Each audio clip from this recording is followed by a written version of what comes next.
Kenyan households and businesses did not experience a 15% drop in electricity bills by Christmas as promised by President Uhuru Kenyatta after the energy sector regulator failed to sanction expected change in tariffs. The high cost of electricity has been blamed on weather changes. The range of weather conditions that affect both wind and solar power generation, as well as electricity demands, has contributed to increasing high cost of electricity in the country.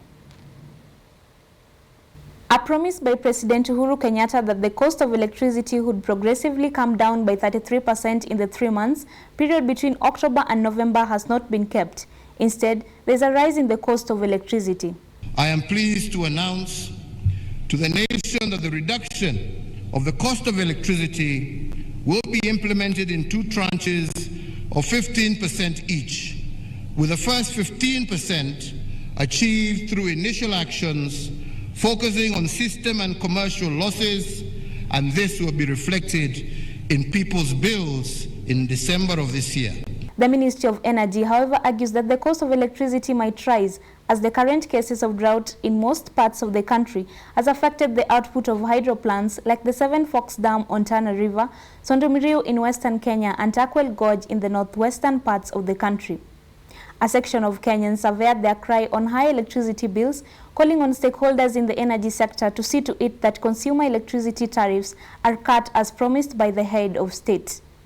Aliposema ile taa itapungua ni yeye afatilize, asingojee tu, kwa sababu akidanganya wa Kenya na ilisiwe kwenye amesema urongo, and yet he's going na ametufanyia kazi nzuri sana. Kwa hivyo mimi naamini anaweza fanya, lakini ningemuomba rais direct from now I take action. Wale ambao ni concern afatilize ili mwezi huu bili irudi chini kama alivyosema yeye. The high cost of electricity has been blamed largely on variable costs such as the 16% value-added tax, fuel cost charges that reflects compensation for expensive diesel plants, foreign exchange charge, and 5% levy for rural electrification.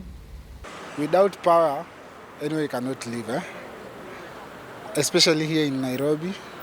You can't live in a darkness place.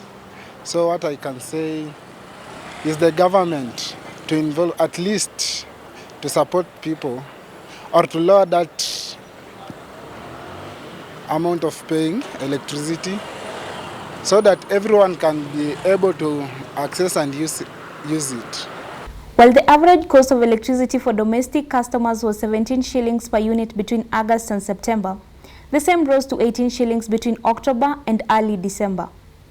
Kenyans remain unhappy about the high energy costs resulting to high cost of living and now demand the government to address these concerns. Toka enua mimi sana mpenda kununua 100 azingine 50 because of electricity pay iko juu sana.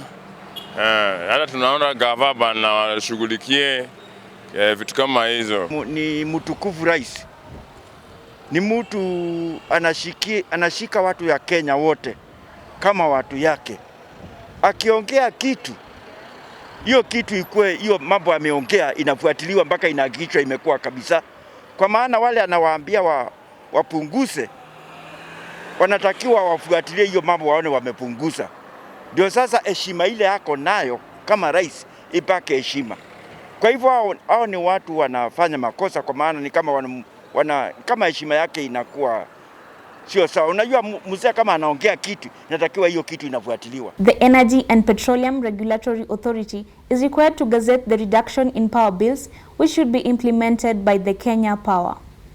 For Metropole TV, I'm Mercy Achieng.